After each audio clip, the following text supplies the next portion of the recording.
akan langsung menjadi sesuatu yang pasti secara hukum ketika seseorang meninggal dunia. Ketika orang yang membuat wasiat itu meninggal dunia. Sebelum ia meninggal dunia, ia bisa merubah wasiatnya. Tapi begitu ia meninggal dunia, wasiatnya telah tetap. Berarti saudara-saudara, segalanya nggak ada yang kekal bagi manusia. Manusia mempunyai keterbatasan, manusia mempunyai waktu tertentu. Namun jika Allah bisa membuat perjanjian yang kekal, yang tanpa batas, hanya menunjukkan kepada kita bahwa Allah yang kita percaya, Allah yang kita kenal dalam Yesus Kristus adalah Allah yang kekal. Dalam surat Ibrani dikatakan, Yesus Kristus tetap sama, baik kemarin maupun hari ini dan sampai selama-lamanya. Allah yang kita kenal dalam Yesus Kristus adalah Allah yang tidak berubah. Allah yang tidak berubah, Allah yang kekal ini, karena Allah adalah baik adanya saudara-saudara. Manusia selalu berubah. Saya tahu saya berubah, dan saya kira saudara pun berubah. Bukankah demikian? Yes. Berubah menjadi lebih baik atau berubah menjadi lebih tidak baik? Dua-duanya. Oke? Kita berubah karena kita ingin lebih baik. Bukankah demikian? Kita ingin maju, kan? Kita ingin berubah. Orang yang bekerja di suatu perusahaan, suatu saat dia ingin ada perubahan. Pekerjaannya supaya lebih maju. Jarang ada orang yang bekerja 5 tahun, 10 tahun, 50 tahun di posisi yang sama. Selalu ingin ada perubahan supaya lebih baik. Namun tidak ada jaminan, saudara-saudara, bahwa perubahan itu akan menjadi lebih baik. Segala perubahan mungkin lebih baik dan mungkin lebih buruk. Dan seringkali perubahan lebih buruk. Kalau kita tidak hati-hati. Tidak peduli baik atau buruk, saudara-saudara. Perubahan membuktikan satu hal, bahwa kita tidak sempurna. Kita ingin lebih baik, atau kalau kita berubah menjadi lebih buruk, ya lebih parah. Namun Allah tidak berubah. Allah yang kekal, Allah yang tidak berubah adalah Allah yang baik. Di dalam kitab adalah Allah yang kekal, saudara-saudara. Kita melihat suatu kebaikan yang tidak berubah. Allah kita adalah Allah yang tidak berubah. Karena baik yang tidak berubah. Allah yang kita kenal, saudara-saudara. Tidak sejak Allah damai sejahtera, Allah yang kekal. Tapi Allah yang maha kuasa. Dikatakan di sini, saudara-saudara. Ya Allah yang telah membawa kembali dari antara orang mati Gembala Agung segala domba, yaitu Yesus Kristus Tuhan kita. Allah yang telah membangkitkan Yesus Kristus.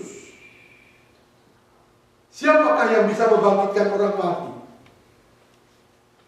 Kecuali Tuhan. Di dalam dunia ini hanya Tuhan yang bisa membangkitkan orang mati.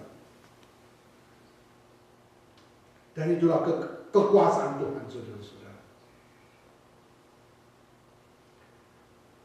Manusia seringkali menjadikan kematian sebagai musuh terakhir. Dan kebangkitan sebagai kemenangan yang kekal.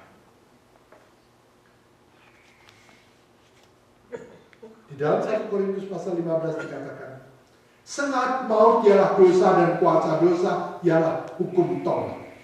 Tetapi syukur kepada Allah yang telah memberikan kepada kita kemenangan oleh Yesus Kristus Tuhan kita. Kemenangan di dalam Yesus Kristus Tuhan kita adalah kemenangan yang menyatakan kuasa Allah. Allah yang maha kuasa. Allah yang kita kenal, saudara-saudara, adalah Allah damai sejahtera.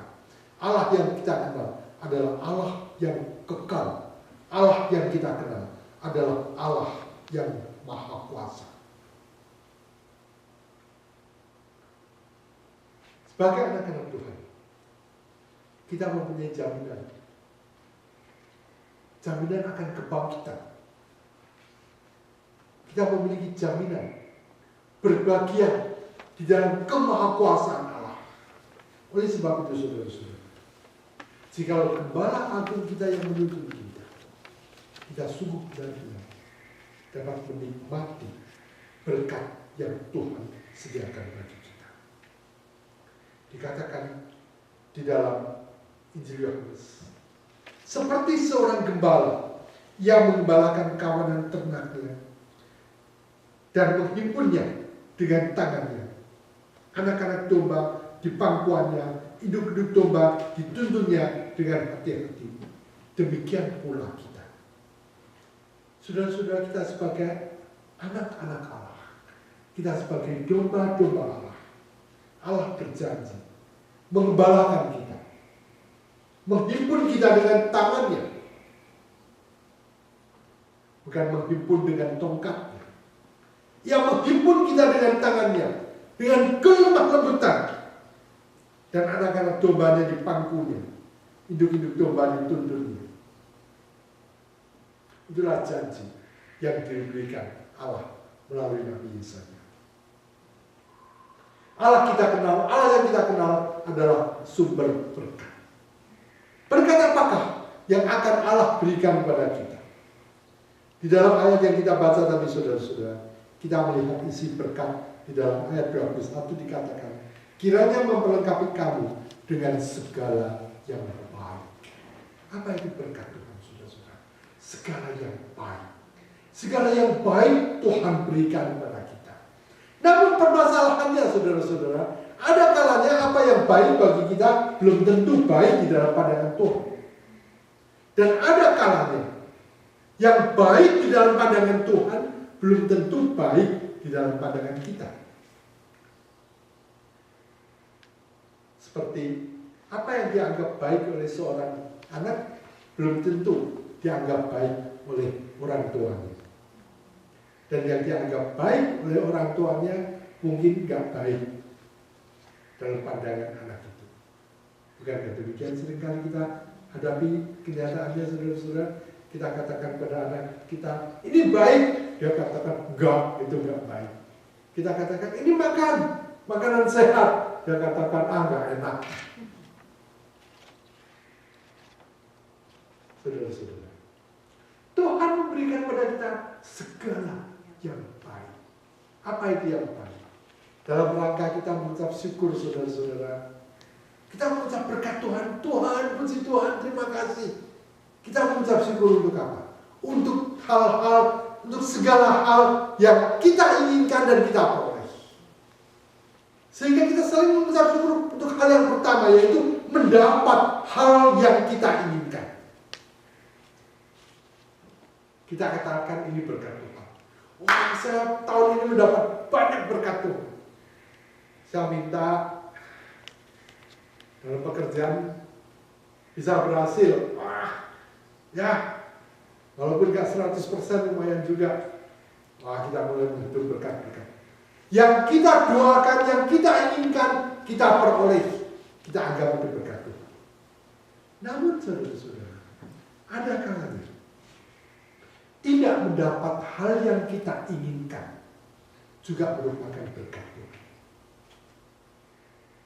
Hanya kita tidak melihatnya, saudara-saudara. Tidak mendapat hal yang kita inginkan, ada kalanya adalah berkat Tuhan. Saya mengenal seseorang. Dia sekolah di sekolah teologi. Begitu lulus, dia mencari pelayanan dan ditawari pelayanan. Interview macam-macam. Dan seolah-olah sudah hampir, ya inilah ladang pelayanan saya. Dia sudah merasa senang, seolah-olah dua pihak sudah, ya. Namun tiba-tiba ternyata berita terakhir mengatakan gak jadi. Mahasiswa teologi ini, lulusan teologi ini sangat kecewa. Udah hampir jadi. udah yakni pelayanan. Dia berdoa, minta pimpinan Tuhan, kedua belah pihak sudah berdoa, sudah hampir iya. Dan akhirnya jadi. Namun, lulusan teologi ini dia penuh kepercayaan kepada Tuhan. Dia tidak mendapat hal yang ia inginkan. Dia masih tetap bersyukur.